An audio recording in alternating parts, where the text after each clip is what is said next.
an ga dunuru wa gai roi me we kaye an point de benepti an sha nyara mata ka afirka kan ka shirwa ba kero do wuli je wen mu wero da tatin pero le repi be wete ka malade ka kan me dan la te ka afirka yero chile malade dole jenne ne mu wero ka afirka bana jira me yono maki afirka ban pinci jien ci wa shubrari wu shubra amerika shubni ka europe shubni ka wi pe dole a jinote ka mapilar ka shoda kon wori ti me dogo lingi be dato ja ti me dogo lingi ji api min dong mo wona ne kon te ka ne din wan ben ka kon wori lar ka je ka ne kon yan de yibor ko kwane je wa kur ku bi ka wuli rama yono baro yen ku ni minani ne ku ni minani ter kon chemi nanin ter no kon wori ngai tile de yibor me chi yen me ya wona ri chin ne ni tin ko de yibor baba mane hiene be wul be liu dore gwara ma yan me liu hiene kara ma wul liu dora ma do e de wene ne yene ti yoto maro yene ne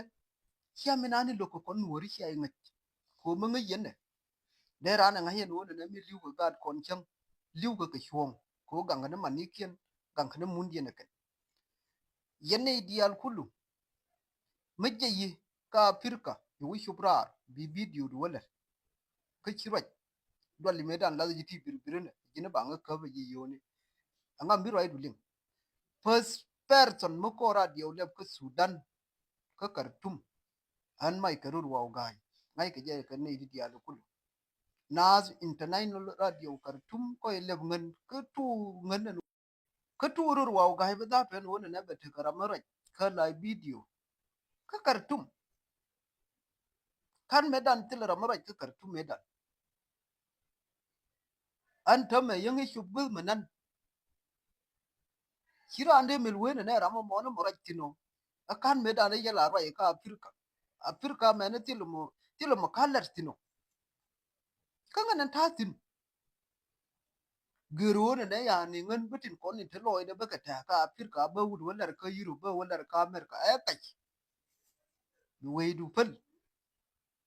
wedu pal bi tona de lartin bi pal bi wala wine ni tiko ma ro ni widu ra ni ka afrika anga mbino de wene ne ngan ko ro ade shanya ramayono shanya je ne jogo me yane shanya je badatu yene shi ka fini ai wa sogen ku kun nuortin ko ha ngu metar ka nuori ha wayar mi ngu me liwo ka de kan di ga liwo di ka liwo ne de baba no dori ka ganga maniki ne ka wo su guntin ti mu guri ti me cha ye jona ne wi ara yene ngai ko ye yene ti yato an ga dunuru wa gai lar ne yen wona ne ko nuori yene di alin ko ne ti kem rami yirwa ka apirka kan ka waro ai ka america ka waro ai ka diere ka europe ka waro ai ka australia ko ye shub gultika ko nyin kale lar ki shudan la ram mono yone roide ram boy mum pene roi medan ko ko le roi eta te nei me la roi nei ka tu te me yu nei je cha wene ne win mono me na tilara ma liu ka liya da karo ade ka tilara ma tu ka te da karo lar min ne ni ka wangu lare